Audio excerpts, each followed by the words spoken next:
attester une nouvelle fois le rôle des associations citoyennes dans la société, dans le développement économique, social et culturel des territoires.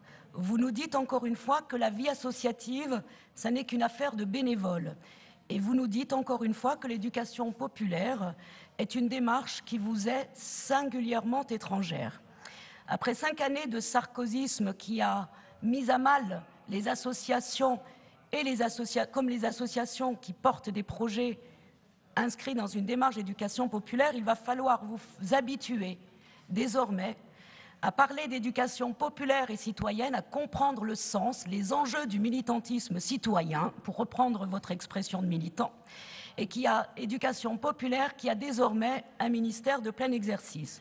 Alors pour vous répondre en termes de chiffres et pour vous parler un petit peu de ce qui s'est passé en 2012, après qu'en 2011 nous ayons voté une nouvelle politique régionale en faveur de la vie associative et l'éducation populaire. Quelques chiffres du soutien pluriannuel aux projets associatifs. Alors en moins de 9 mois, le SPPA, ça a permis d'accompagner 37 projets interassociatifs sur les territoires, qu'ils soient urbains ou ruraux. Le SPPA en 2012 et en moins de 9 mois a permis la création de 31 emplois associatifs au service de ces projets associatifs développés sur les territoires. Le SPPA en moins de 9 mois a permis aussi le maintien de 17 emplois associatifs au service des territoires et de leurs habitants. Donc nous n'avons pas à rougir que la vie associative et l'éducation populaire contribuent aussi à apporter des solutions, en apportant des solutions concrètes, contribuent à résorber le chômage. Le SPPA, c'est aussi, il ne faut pas l'oublier, un accompagnement de proximité qui engage des structures d'appui, lesquelles permettent de pérenniser les projets associatifs sur les territoires et d'assurer aussi la pérennité des emplois qui permettent de porter ces projets.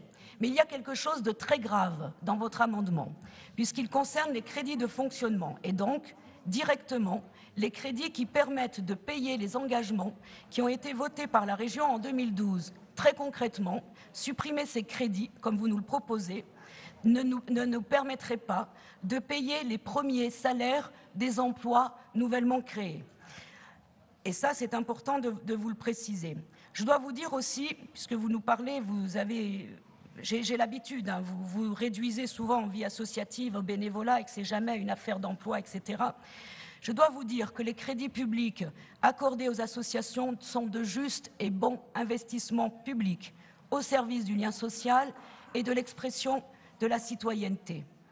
Savez-vous qu'1 euro de subvention aux associations génère en moyenne 3 € d'activité?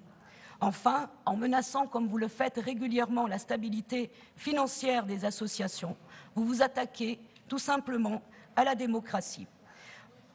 Et pour toutes ces raisons, bien, je vous demande de retirer cet amendement, sinon je serai obligée de demander un vote défavorable. Merci. Madame André-Laurent. Nous maintenons bien évidemment notre amendement. Merci. Alors, je vais le mettre aux voix.